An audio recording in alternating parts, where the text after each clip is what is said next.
learn some more tips about Adobe Acrobat, the software that makes the PDFs. And I know a lot of people still just use it to PDF like their Word or Excel document.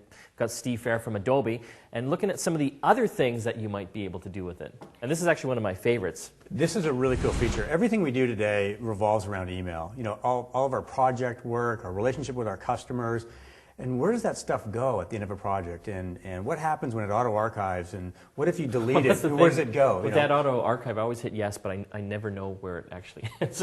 So what we want to be able to do in Acrobat is give you the ability to convert all of your emails into a PDF. So you just simply click on the Convert to Adobe PDF. When you install Acrobat, it installs that little menu. Yep, in Outlook or in Notes if you're a Notes user. And what you get out of that is a backup of your email. It's really cool. The application respects all of the links. It respects all of the attachments that you've used in the project. So there you can see, you can scroll down and see the text of the email.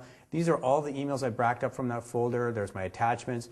So you can take this archive and simply add it to the archived, Excel documents and Word documents and PDF documents, and keep it all in one singular place so that 6 months from now when you get feedback from a customer, you're not searching in 18 different places. It's all in one elegant little archive that you can use down the road, which is really, really cool. Well, that's pretty cool because a lot of times with my Outlook, because I just keep everything in my inbox, eventually I get that message, your PST file, which is the database file that houses all your emails and attachments, is too large. Yep. And what do? I just go through and delete everything, and then I don't have a copy of that stuff anymore. Yeah, and again, the thing I find is that things can be in lots of different places in my hard drive, and it's ineffective later on when I want to sort of pull all that back. I get an email from somebody saying, hey, what did we talk about in that project? And I got to go find that stuff. If I put it all in one neat little archive, I think I'm in a lot better shape. And you can totally search through all that. Absolutely. And again, the links will still work. You'll know when they sent you the email. You'll be able to see when they made commitments to you and all that kind of good stuff. So email archive is pretty cool. The other thing that's pretty cool in Acrobat,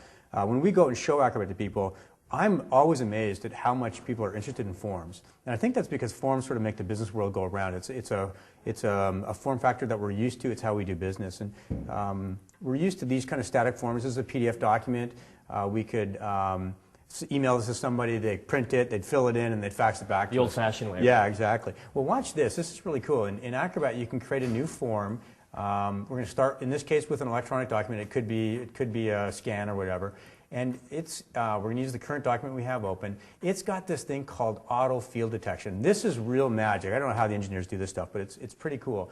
So what we can do is it will recognize all of the fields that exist on this document, and it looks something like this. So now it's converted automatically, all of the naming fields, all this complex stuff that we typically use in a form, and you can email this out. And guess what? We can give you the ability to put the submit button at the bottom.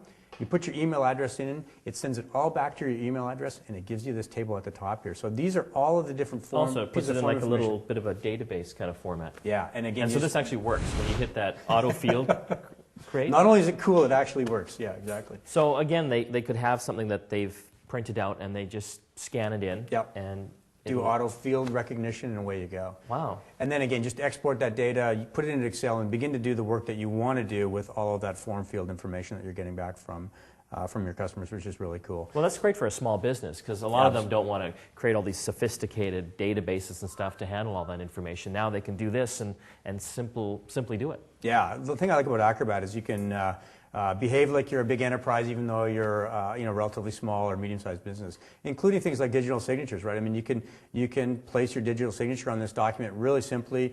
There's really good signature technology built into Acrobat. Or if you are using a trusted digital signature environment from the VeriSign and all these guys that work in that business, it'll support that capability as well. So again, Acrobat giving, I think, small business users the ability to act like they're large enterprises and without having to have huge IT infrastructure and all that kind of good stuff. Well, thanks a lot. My pleasure. Thanks for having me on. Steve Fehr from Adobe with more Acrobat tips.